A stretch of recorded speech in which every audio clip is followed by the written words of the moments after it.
Let's talk about which of these algorithms is the best. Most important thing is time complexity. You might expect something like 2 minutes and 40 seconds, but computation time depends on size of input and also on computer. That is why in computer science time is presented by function. This function represents how many operations computer does for certain input size.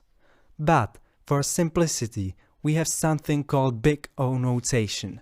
Big O notation basically hides unimportant things by saying that C times function inside big O is limiting the initial function from some input size, where C is some natural number. And as you probably know, you can draw a graph of these functions, and what we care about is how fast they are growing. If you draw these functions, you see that n squared is growing faster than n times log n, and that means that for n squared, we have to do more computation than for n times log n. So merge sort is faster than bubble sort and selection sort.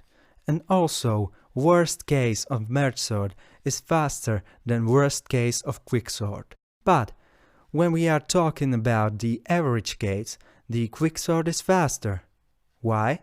Because in average case, quicksort have also time complexity of n log n. But you have smaller c in front of this function, so it's actually faster.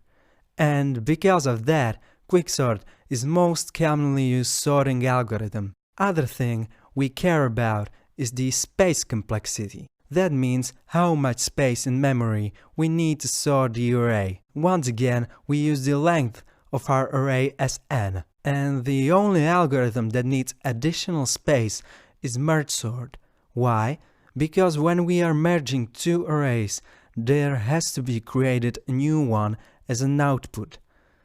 In most cases, it is not a problem because we have a lot of memory, but when you are sorting millions of numbers, it might be good to know.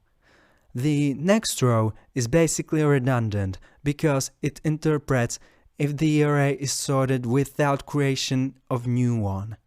So as you probably figure out, only merge sort is not sorting in place. The last row is sometimes important. When we are sorting, we can have case where we have two same numbers. Algorithm is stable when the order of the same numbers stays the same, so the first one have to be ahead of the second one in our sorted array. Bubble sort and merge sort are stable, but selection and quick are not. So if you need an answer to which sorting algorithm is the best, I can't tell you, because it depends on input.